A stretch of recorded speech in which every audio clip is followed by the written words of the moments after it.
Welcome to Top Class with me, Duncan Crawford. Today we're talking to a pioneer who wants to revolutionise education. Specifically, my guest today aims to fundamentally change the way teaching and learning takes place in classrooms through the use of online lessons and artificial intelligence. Sal Khan is the founder and CEO of Khan Academy, a non-profit educational platform that began in 2008 and that has produced thousands of video lessons on maths, science, reading and many other subjects. It's available in dozens of languages and is used across the globe with more than 160 million users. His organisation is also piloting an AI tutor and teaching assistant called Khan Migo in certain schools in the US, Brazil and Peru. And all of this has been achieved since he ditched his job as a hedge fund analyst in his early 30s. Sal Khan, thank you so much for joining us. Thanks for having me, Duncan. Now, Sal, you are working on technologies that aim to fundamentally change education, the way teachers teach and the way students learn. Do most educators you meet or speak to agree with your approach or not? I think they agree with the general philosophy. Nothing I or we preach is fundamentally a new idea, and I think they've actually been the best practices in education for most of human history. If you go back to Alexander the Great, his tutor was Aristotle. He had that as a one-on-one tutor. For most of history, very few people got an education, but the folks who did tended to get things that were fairly personalized. A small group of tutors would work with you. If you were having trouble with something, they would slow down a bit, make sure you got it. If you got something quite easily, they would speed up. They would make sure that it's relevant to the things that you care about. Then about 200-300 years ago, we introduced the very utopian idea, and it was a very big idea, of free mass public education. But in order to do that economically, we had to make some compromises. It was the Industrial Revolution, and so we borrowed industrial age ideas, batch students together, apply set processes to them, move them along a assembly line essentially at a fixed pace. And one of those compromises when you do all of that is, you have now 30 students in a room with one teacher. The teacher is going to essentially deliver some material, and some of the students are going to get it and are going to get an A at the end of that on that test. Some of the students are not and are going to fail it or maybe even get a C on it. But then the line keeps moving, and somehow expecting that student who didn't understand the more basic material to now understand the more advanced one. And that's the system we have, and that's why it's not really a surprise so many students essentially accumulate so many gaps at some point, especially in topics like math, that they hit a wall. Education schools forever have been preaching that we need to differentiate more for students. We have to do more personalization, because in a room of 30 students, there could be kids who are operating at 3, 4, 5 different grade levels. What's easy for one student might be hard for another, and then vice versa by the next topic. And so educators have always been advocating for lower student to teacher ratios so that they can personalize it more.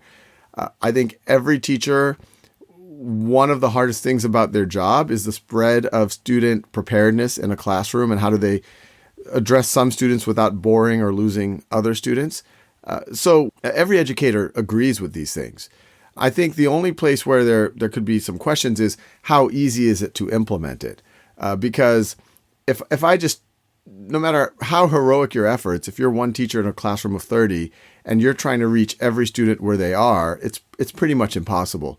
So you need help. You either need more teaching assistants, you need tutors, or maybe that you could have an intelligent use of technology, maybe to let kids learn at their own pace and leverage the data from that to be able to do more personalization. And that's a big part of what Khan Academy is about, allowing pupils, students to learn at their own pace. So I've seen the app in action. There's lots of games and mini quizzes to encourage kids to learn.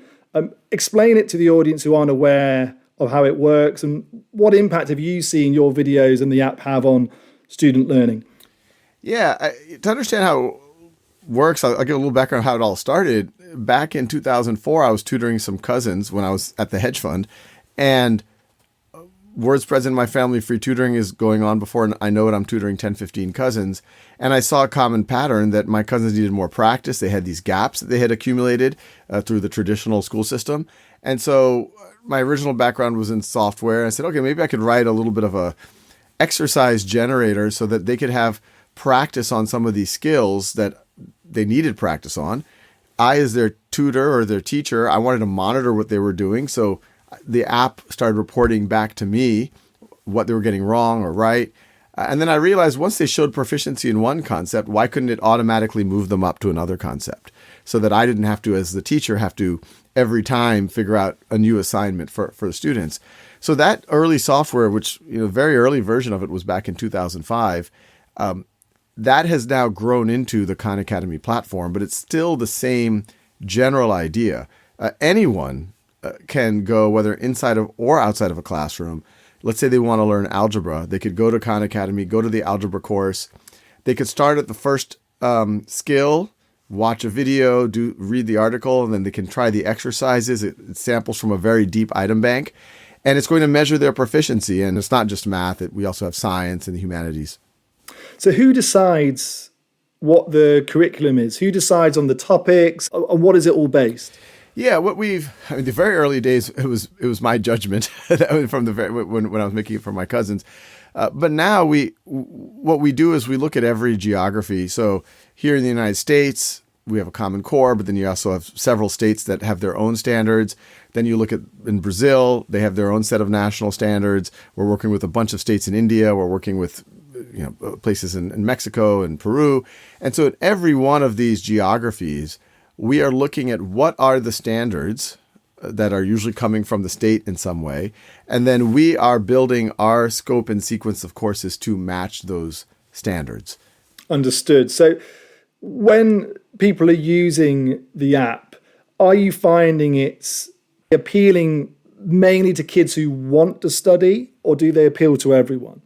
If you're looking at students who are just coming purely on their own, it does lean towards, I wouldn't say necessarily all academically precocious students, but it is leaning towards academically motivated students. So we get all sorts of letters from someone, some of them even dropped out of high school, but they said, I always wanted to go to college and be an engineer. I went to Khan Academy. I finally learned the math. So that's a student who was struggling in school, but clearly was motivated or gained the motivation and then was able to use Khan Academy to get there. There are a lot of precocious students who are doing it. There's a lot of, let's call it homeschooling type families that are also using it, or families that are using it to supplement their children's education, making sure that regardless of what happens at school, that the parents can feel confident that the students are getting a very strong foundation in math and science, etc. Now, in schools, it's a different group. About half of our usage is what we call direct-to-learner, and then the other half is what we call teacher-directed usage. And teacher-directed usage is a teacher in a classroom essentially telling their students, use Khan Academy. Here's an assignment for tonight, or I want you to do 60 minutes this week, or I want you to progress 3% in the course. And that is a fully representative sample of students you might find in classrooms. And for us as a nonprofit, our mission is free world-class education for anyone, anywhere. We realize, yes, it's nice to build it and just put it out there and anyone who wants it can use it. But we realize if we really want the impact that we think we can have, we have to formally work with school systems and districts and ministries of education to more formally bring it into school systems. So now we are partnering with a lot of ministries and school districts to do exactly that. And so that's a very broad group of students. So that means that the teacher can see what students have been doing, what they've been focusing on, how many answers they've got right or wrong, for example? Yes, that we consider table stakes, where the teacher for sure can use Khan Academy at minimum to view it as an automated homework with better data than they've traditionally gotten. So, hey, here's an assignment, do this exercise, the students do it. The next day the teacher gets reports on who at least did it and who got what wrong and right. So it's already better data. But we in the product tries to nudge everyone more towards a mastery-based system. So if, let's say, you assign it to 30 of your students and 20 of them were able to get 4 out of 5 right, but let's say 10 of them weren't able to, we want to encourage the student to have another go at it. Because we have a very deep item bank, so they'll be able to try the same skill again with different items. And we try to encourage the teacher to take that mindset as well, that just doing the exercises, that's a start. But for the students who haven't gotten proficient in it, they should keep working on that so that they can kind of finally get there. And in terms of the numbers of people using it, obviously millions of people have used Khan Academy now, but did you see a big spike in people using the app or watching the videos during the COVID-19 pandemic? Simple answer is yes, but it was there's a little bit more nuance to it. In February of 2020, I remember we got a letter from a teacher in South Korea saying how he was using Khan Academy to keep his class learning during their nationwide school closures. And at that time, I remember I said, wow, we didn't even know they had closed schools in Korea. Can you imagine that? A whole country closing their schools down because of COVID. And but we said, well, if this thing spreads to the rest of the world, what if more people are going to lean on us? And so we started preparing our infrastructure for an increased load. It was about 2 weeks later that essentially the entire global school system shut down. And we saw our traffic increase by, it was about 3x what it typically is. So typically we were seeing about 30 million learning minutes a day. We saw that at the peak get to about 90 million learning minutes a day. I want to talk to you about artificial intelligence because AI is already changing our world, obviously, and you think artificial intelligence could spark the greatest positive transformation education has ever seen. Your organization and others, such as Sizzle, Magic School, and others, have developed AI-powered tutors and tools to support students and teachers, and you've developed an AI bot called Carmigo. I suppose before we go any further, explain how this works. Yeah, I mean, just as a little bit of background, over a year ago, this summer of 2022, OpenAI reaches out to us and they say, our next generation model is about to be done training. We think this is the one that's going to really surprise folks, but it also might be a little bit jarring. We want to launch with social positive use cases with organizations that folks trust and have the technical capability to leverage this technology. And they thought of Khan Academy. And I was skeptical at first when Sam Altman and Greg Brockman, who were the folks that showed it to us. But then when I saw what would eventually be GPT-4, and this was before even ChatGPT came out, and many folks know ChatGPT wasn't even built on GPT-4, it was built on a previous generation model. But when I saw what GPT-4 was capable of, I realized that a lot of our dreams at Khan Academy were more in reach than I thought would happen in my lifetime. And the reason why I say that is I started down this journey as a tutor for my cousins. And that one-to-one type of interaction has always been the gold standard in education. And a lot of what we have been doing at Khan Academy back since I was tutoring my cousins has, in a lot of ways, been trying to scale that one-to-one tutoring type of support. And we were doing that with things like on-demand video, with things like personalized exercises, and things like giving teachers dashboards and tools. So even if they have 30 students, they can at least start to support a little bit more personalization for those 30 students. When we saw that GPT-4, with a little bit of work, and now a lot of work to put some guardrails around it, make it safe, and make it stronger at math and hallucinate less, and all of these issues with it, but we saw that it was capable of taking on the persona of a tutor, a coach, a guidance counselor, a teaching assistant that doesn't cheat, but actually supports you in your learning and does the pedagogically right thing.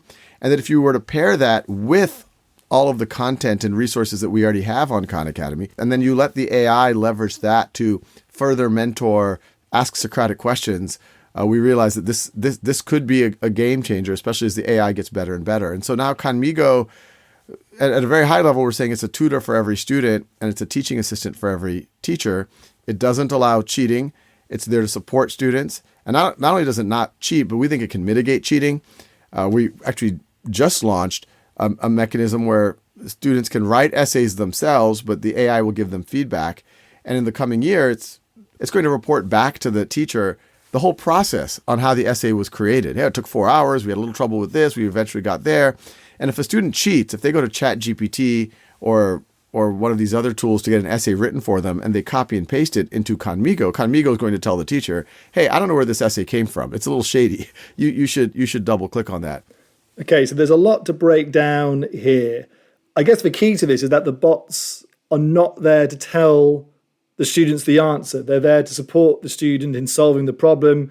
Can it do that in every kind of scenario? I won't claim that it's perfect, but I'll give a very tangible example that I went through a couple of months ago. I wanted to understand supernovas better. And I don't know if the correct plural is supernova. As you do. Well, we all know it's an exploding star. A star runs out of fuel, the fusion reaction stops, and then explodes. And I've made videos about this, cosmology videos, but I had a gap in my own understanding. I'm like, it doesn't make sense that when it runs out of fuel that it explodes. Why wouldn't it just collapse? You would expect if the fusion stops, you wouldn't have any of that outward force anymore. And so just gravity would collapse it. So I go onto Conmigo and I'm like, why does a supernova collapse? And its first response, if you were to ask that on ChatGPT, it would give you kind of a Wikipedia answer. But Conmigo's response to me was, well, do you know what a supernova is? And I'm like, yeah. And it says, can you explain it? I was like, okay. I'm like, well, my understanding is a star runs out of fuel. So the fusion reaction stops essentially. But then I write, but then wouldn't the star collapse then? And Conmigo's like, you're right. You would think it would collapse. And do you think it would collapse quickly or slowly? And I was like, well, there's a lot of gravity and a lot of mass there. I think it would accelerate and end up collapsing quite quickly. But that still doesn't explain why it would shoot matter outwards. And then Conmigo says, well, have you ever seen anything fall quickly without bouncing? And I said, oh, now I get what's... So then I said, so are you telling me that the star collapses so fast and it kind of compresses and then it has a bounce back and then it ejects some of the matter on the kind of the outer atmosphere of the star, so to speak? And Conmigo's like, yeah, that's exactly what happens. It's like if you were to drop a ping pong ball on top of a basketball, the ping pong ball gets ejected upwards when you have the bounce because a lot of that momentum gets transferred to the ping pong ball. And I'm like, oh, so that's an example of something that actually, I challenge anyone listening, if you just do web searches to look for that answer, it's going to be hard to find a good answer to that. But here's something that Socratically worked with me to understand where I was and then made me do the work to think through it myself versus just give me a paragraph answer. It is a fascinating example. And is there not a part of you which is slightly worried about the power of this thing where it's guiding you, influencing your choices to a certain extent in how you think? And have you actually checked since that the answer you came to that it is correct? Yes, I have. Well, it's interesting because it's for me it was a conceptual gap. It filled me in, and then all of a sudden when you start reading more literature on it, you're like, oh, it finally makes sense. What is going on? But yes, But to the broader question there, I generally find it is quite strong at conceptual explanations. These things can hallucinate. And so there is a digital literacy to make sure that if you ask the mass of a star and it gives you some number, to double check that number. Now that hallucination rate has gone down, et cetera, and we're measuring it.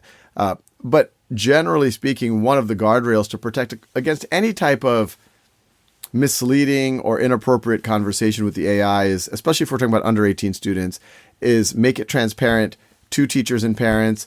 If the conversation goes into a weird place for the student to steer it in, the AI is going to actively notify parents or teachers. And my general sense of generative AI, the people who make the model, first of all, have a very strong incentive to put a lot of guardrails on it because it's not like social media where they have plausible deniability for what the content is producing. It's most people say, hey, OpenAI, this is your model, or Google, this is your model. It can't say weird things. And then obviously we've put a lot of guardrails on top of that to make it even stronger. Some believe classrooms have become almost AI testing labs with no clear governance. In some parts of the world, some schools have reportedly banned the use of AI tools entirely mainly to prevent cheating. Do you see why people have those concerns, and should they be concerned? I think the cheating concern is a very legitimate one.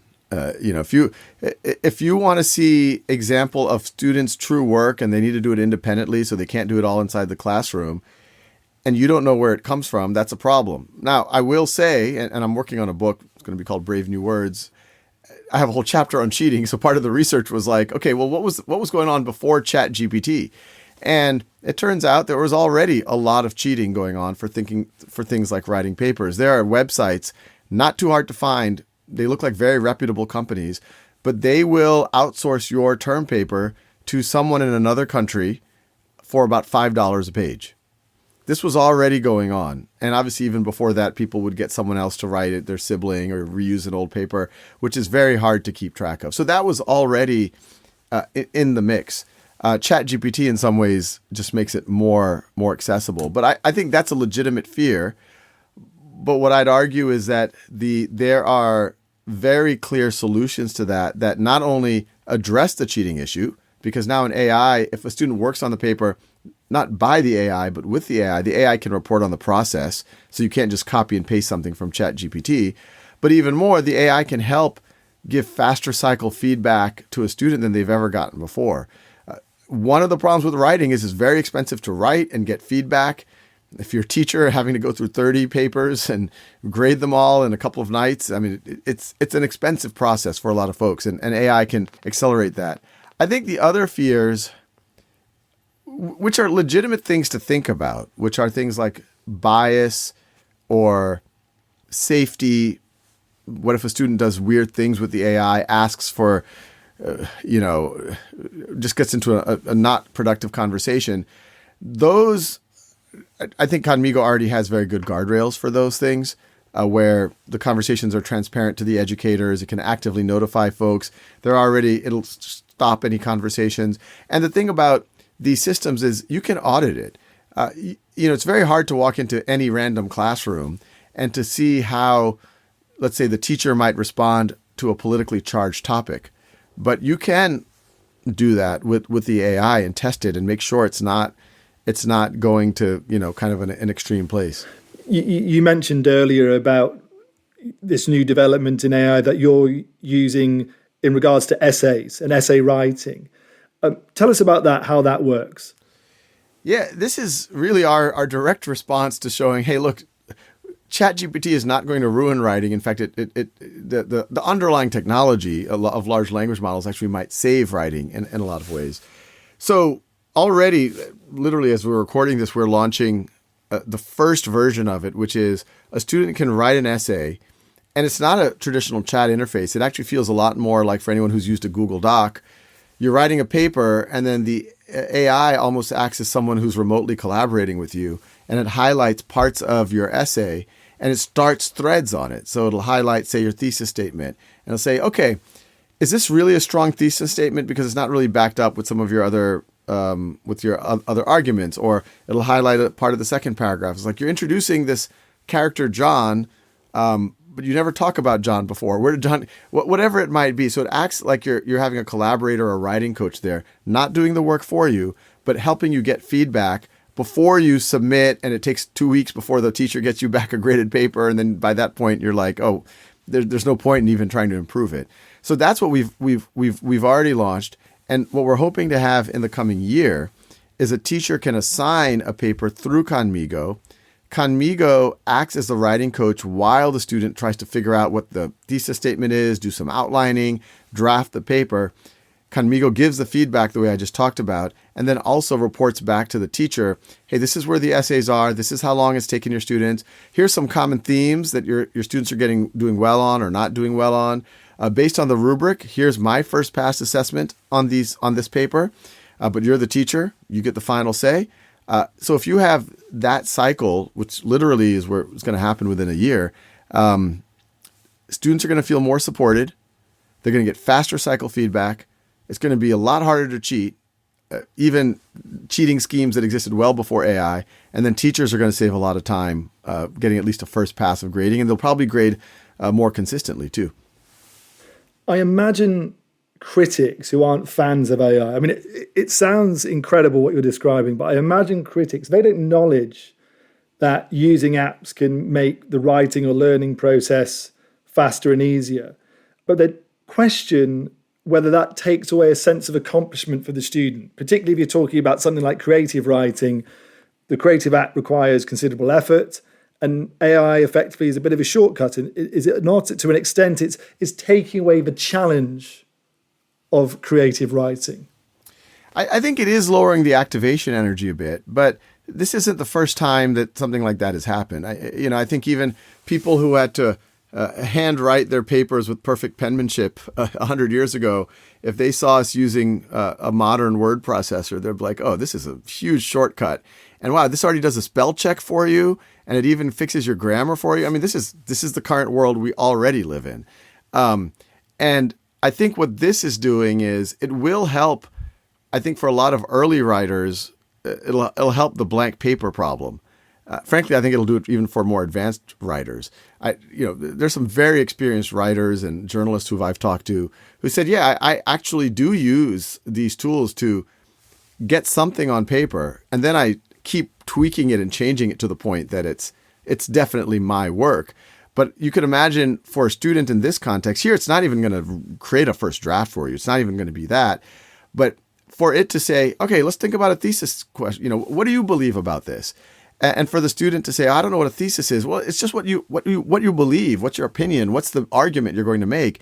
And then kind of pull it out of the student. I think that's just going to be a net benefit for a lot of students. I don't think it's going to help. I don't think it helps a lot of students to just stare at a blank piece of paper or a figurative blank piece of paper for days and days and just procrastinate their paper. And what I'm describing now is what probably 95% of students go through. They procrastinate their paper because they're afraid of that blank piece of paper. And then the night before, they just try to put something together, and it's usually not that cogent. And then it takes 2 weeks for them to get the feedback that it's not that cogent, at which point they're off to work on something else, and they never really improve it. So I think this has a much better chance of improving writing versus undermining it somehow.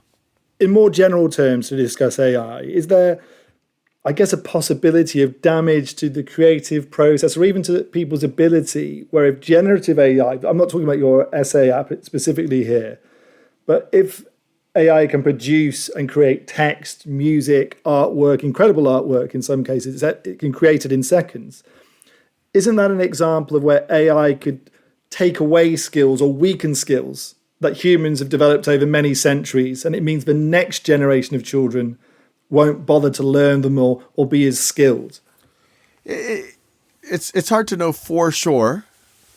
My current thought on it is, if I'm working on a creative project alone versus I'm with other creative people, when I'm with other creative people, do I become less creative or more creative? I think most people say you become more creative. You look at the great artists, the great writers, they all hung out with each other at coffee shops and whatever else because they would riff off of each other. And what this does is it democratizes that riffing. You don't have to be at that special cafe in Paris anymore. You are going to have a partner to collaborate and to bounce ideas off of and get feedback off of. And we have activities where you can write creative things with an AI and I think that's going to enhance creativity. Now, there might be certain technical aspects of certain crafts that might become much, much easier now. And some of that, but once again, that has always existed. When the camera came out, people thought that was the death of painting because before the existence of the camera, painting was almost like an engineering-like field where, yes, there's some element of expression, but there was a lot of technicality of like capturing the light perfectly and making it look as realistic as possible. But then you had the Impressionist movement where people's like, well, let's try to capture what the camera can't capture. And so we're going to have similar things happening now where, you don't have to be super skilled in graphic design or painting or in playing an instrument in order to start now composing music or creating an image or creating a video eventually. But I think it'll allow you to tweak and be the editor much, much faster and at a much, much bigger scale. When there's this the writer strike in Hollywood, my view is that folks are viewing it the wrong way. If I'm a writer, if I was a screenplay writer, I was like, first of all, this can help me riff and be more productive and more creative. So I could probably write more screenplays. But at the end of the day, what makes me great isn't the fact that I can write an okay screenplay. It's the fact that I can write something that's going to make a truly compelling movie. But when I make that truly compelling screenplay, I hand it off to some producer, And then that producer is going to spend $100 million to craft this movie, and they might completely trash my vision. And if it's a great movie, I might get something for it, but a lot of other people are going to get the bulk of the proceeds. And there's a good chance they might destroy my movie. But here, we're entering a world where if I'm the screenplay writer, I could be in control of my destiny more. I could maybe, what used to be a $100 million movie, I might be able to produce for $100,000 and maybe produce it myself and be in control of it. So I think it's going to be a democratizing force, just as YouTube and has been a democratizing force, where there's a whole bunch of talent, and some of that is, loosely defined as talent, but there's a whole bunch of talent that would have never been discovered or would never have had the resources by, if we had the traditional gatekeepers now exist on YouTube. I think you're going to see a whole other kind of Cambrian explosion of content and creativity because of these tools, not despite it. Given everything you've said, are there any aspects to teaching or learning that you would keep technology free, at least for the moment? Yeah, I think it depends what you mean by technology free. I definitely do not believe that students should be, on a laptop for the bulk of the day or staring at a screen for bulk of the day in any world. We have a lab school. My kids go to it.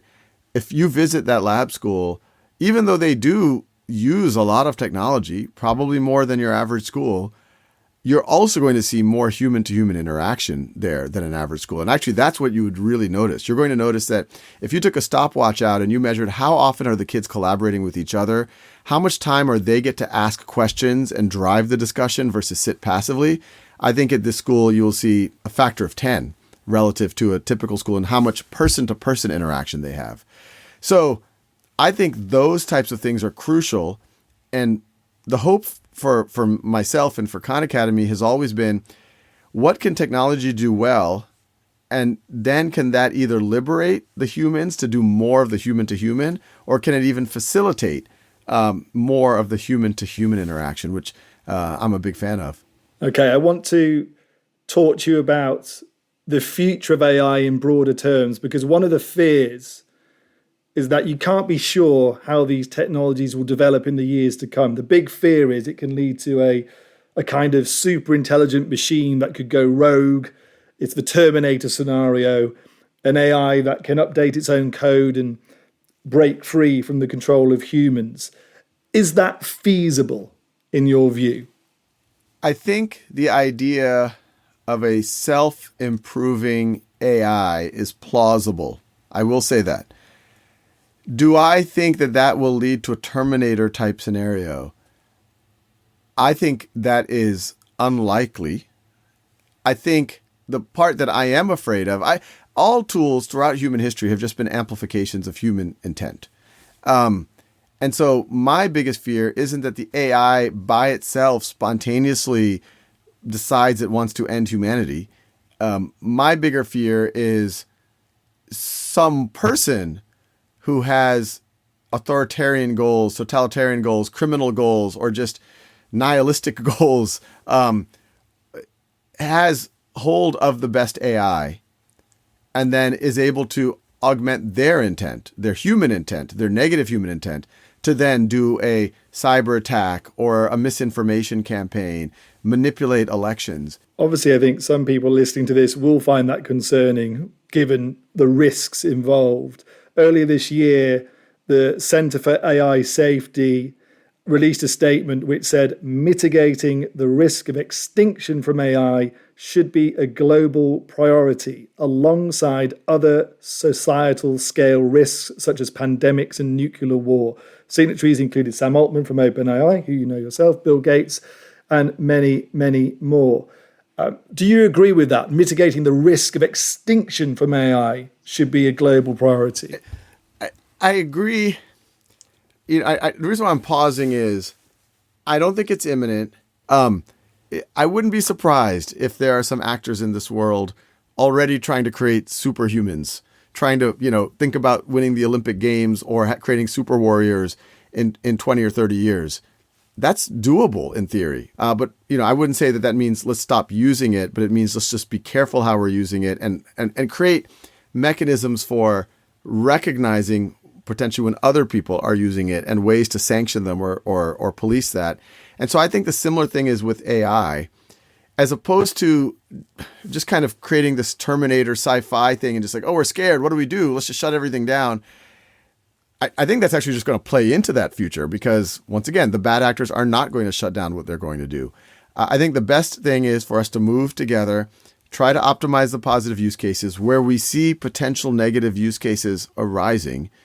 Take care to create guardrails around them. You mentioned sanctions. Is the challenge one of governance? How do you ensure that the technologies remain controlled first by humans, that they don't dominate the humans, but also the bad actors issue? How do you ensure there are those guardrails, to use Khan amigo terminology? This is probably the place where I'm most worried because this is not something that's going to be very hard for, especially a state actor, to get their hands on.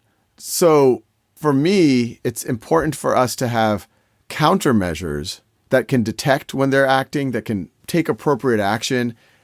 And no matter what regulation we pass for all of the good actors, if Russia or Iran or somebody wanted to, in 5 years, create a run on banks in the United States, they are going to be able to create fake images, fake videos of people waiting in line outside of their bank, waiting, not being able to get their deposits, and fake interviews of people saying, I can't believe I've deposited my bank with this bank there. And that could literally start a run on a bank.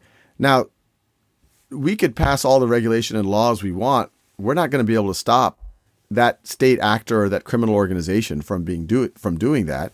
So the right solution is, assuming that happens, what are we going to be able to do to respond? And that might be an AI response. If there's a state actor or criminal organization using AI to monitor their population, do serious surveillance. Well, what if we could also use AI the other way, where we could send them fake information about who's trying to overthrow them or not trying to overthrow them, so then they can't trust any of the information that they're getting. So it is going to be this arms race. I think, again, maybe some people listening to this, tremendously excited about the potential benefits of AI, but you've painted quite a terrifying picture there of some of the potential outcomes if this is being used for the wrong means. In terms of governance, to bring it back to education again, how do you spread out this technology through schools to ensure it's fair, that it benefits all, not just those who have computers and a strong internet connection? In effect, how does it help low-income countries? Yeah, I always, a lot of times when people see a new solution or a new technology, they look at the frame of, let's look at the proportion of folks using it, and then they use that as a measure of, is it helping inequality or is it driving inequality? So, for example, let's say there's a new tool, like I'm making up numbers. Let's say Conmigo next year, 80% of the folks using it are upper middle class. These aren't the actual stats. I'm making this up. And let's say 20% are lower middle class or poorer. If you superficially look at that, you might say, oh, wow, maybe this is driving inequality for now. But I always say, well, think about, that's not the right frame. The right frame is, what happens when you take it away? If you were to take it away, then that 80% of, say, upper middle class or affluent families are then just going to go to their standby option, which is more support from parents. They're already going to well-funded resource schools, or they're going to hire tutors. It's that 20% of poorer students who are now saying, well, I have nothing now. I have nothing.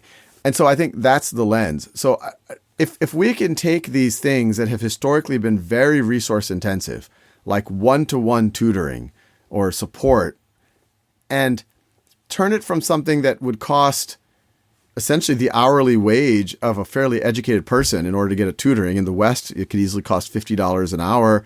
If we can turn that into an issue of, you need an internet connection and some type of a smart device, which is far more accessible than tutoring, then I think we're already making a positive dent in the problem. Okay, great. I know we're low on time, so I just want to mention the fact that your organization has been at the forefront of these technological developments over the past decade is one of the reasons why the OECD has teamed up with Khan Academy for the upcoming PISA results launch. PISA, of course, assesses the skills of 15-year-olds around the world in maths, reading, and science. And the new global results are due to come out soon. And your team has created a version of the PISA test that anyone using Khan Academy can try to see how they perform in comparison to 15-year-olds. Have you tried the test yourself? I didn't take the whole test. I saw a couple of the items. They're good questions. Yeah. Did you get them right? I did. I mean, I wouldn't tell you if I didn't, but I did. I didn't get all of them right when I tried them.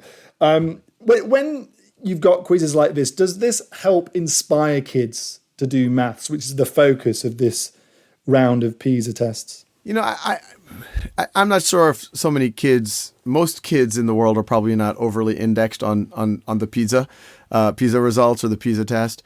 But I think it is valuable for adults to take a look at it and to understand. Because I think historically you'll hear some press release, okay, PISA results, here's how different countries are standing, and there's a little bit of national pride and ego. It's like, oh, we fell down or we're higher now, good or bad, but you still don't know what that means. But if you look at it and you say, wow, most of the kids in my country weren't able to answer this question, I think it gives it a very tangible urgency of what the problem is.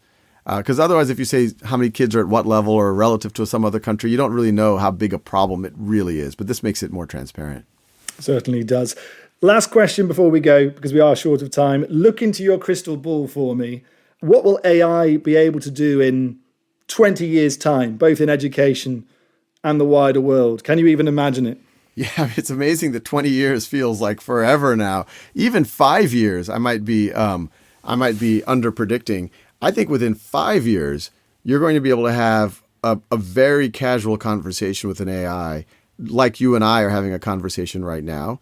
You could have a video conference with the AI, like you and I are having a video conference right now, make eye contact, see each other's expressions, read off of those expressions, feed off of them. I think that's within the next 5 years. I think in the next 5 years, you're going to have AIs with a very strong sense of memory. We're working on this so that the tutor remembers what the student's interested in, remembers their previous interactions, can report back to parents and teachers.